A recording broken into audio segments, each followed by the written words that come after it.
The Colonization of Vietnam through French Architecture, Fall 2025. Architectural colonialism.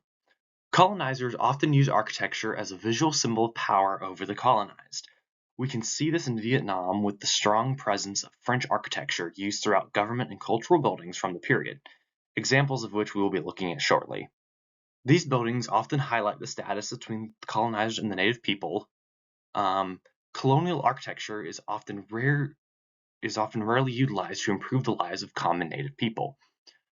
Buildings such as administrative buildings, hotels for visiting, in this case would be Frenchmen, and stuff like that. It's rarely used to provide housing or schools for the native people.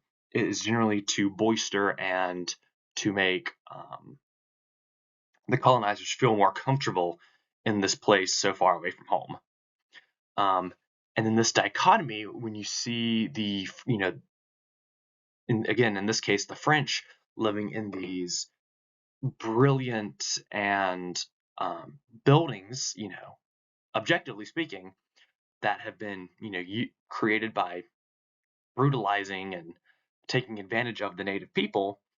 And then you have what is left that remains for the Vietnamese in this case.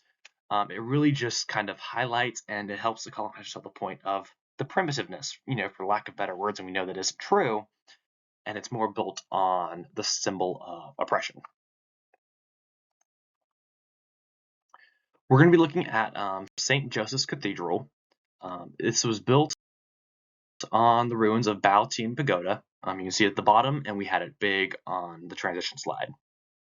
The Bao Tien Pagoda was a site of administrative rule in pre-colonial Tonkin, but they had moved on from it, and it was in ruins. But there were still what we see below was what was there when the French removed it.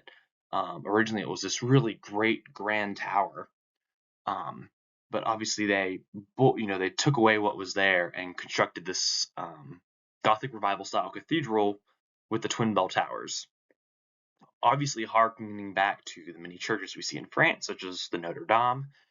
And then finally, when kind of the communists came into power and, they took back their country, obviously religion, especially the religion of the colonizers, it was deemed risky. And so they shut it down, wouldn't allow people to practice. And finally, in 1999, the cathedral reopened and would allow the Catholic population of Vietnam to celebrate their religion. One thing of, obviously the use of it hasn't changed, as it's still used by the Vietnamese to follow their Catholic religion. But before, where this was used to kind of enforce the beliefs of the French upon the Vietnamese, they can now do it on their own terms. They are making the choice and they believe in this religion and they choose to follow it, versus before it was pushed upon over local religions. I'm not going to go into too depth of the whole debate over colonial religion and once they're gone, that's just the whole realm that frankly I don't know enough about and I'm not knowledgeable enough to speak on. But we can see here that people are using this building on their own terms now, which I think is a good thing. And then often architectural colonialism often strips away the innate beauty of cultural architecture. Like we mentioned before, St. Joseph's was based on the Notre Dame, and the Notre Dame is a masterpiece of architecture representing the best of French design, culture, and everything. But when you have these replicas that serve imperialism and they're just used to oppress people across the world and to represent that oppression, it really takes away from the beauty of the Notre Dame, because you're combining it with these buildings that were created for awful reasons. And again, while we talked about their being reclaimed and reused, that history is still there. That design is still there because of this. And like we saw with the Bao Tien, we have lost countless examples of ancient Vietnamese architecture to French imperial projects. And then when the French were in power, obviously we missed out on years of architectural development from the Vietnamese because they were operating under, or they were being forced to design and build under the French style for 100 years. And so if this had not occurred, and the French had not colonized Vietnam, we would have seen the continued development of Vietnamese architecture, and we've missed out on that. Our next example is going to be the Haiphong Opera House. It was built to stop an old cultural market between 1904 and 1912 by Vietnamese workers under the leading of French architects. It was modeled after the Palais Garnier in Paris. This opera house is mostly used by French performers and would perform for the French occupiers. Occasionally, native acts would be allowed to perform, but it was rarely for their benefit or for the benefit of the culture. It was to show off, again, to the French occupiers or visiting dignitaries. In 1945, after obviously it was World War II, the Japanese occupied Vietnam from the French. After the Japanese were defeated, obviously the French wanted to come back in, and there was a large anti-imperialist rally at this theater to protest that they should be free. A bit of a tangent from architecture, but just an interest of mine with history is, the Vietnamese freedom fighters often worked with, especially U.S. agents, to fight the Japanese while they were occupied, and then to turn around and be backstabbed, and for the U.S. to allow French to come back in, frankly, without having won it. The French weren't doing anything to free Vietnam from the Japanese, is really just a historical tragedy. Again, not related to architecture, a side interest of mine, and just felt it was relevant to this point, this historical fact for this theater. Vietnamese soldiers and opera staff fought French troops in the theater for 3 days a couple years later, and the Haiphong Opera House would fall into North Vietnamese territory, and so it would win its freedom much quicker than, say, South Vietnam would. But the history of this theater still stands, and it's a beautiful building and is now used as a opera house to highlight Vietnamese culture versus the French. If you look it up, you often see pictures of Ho Chi Minh and the Vietnamese flag flying from this building.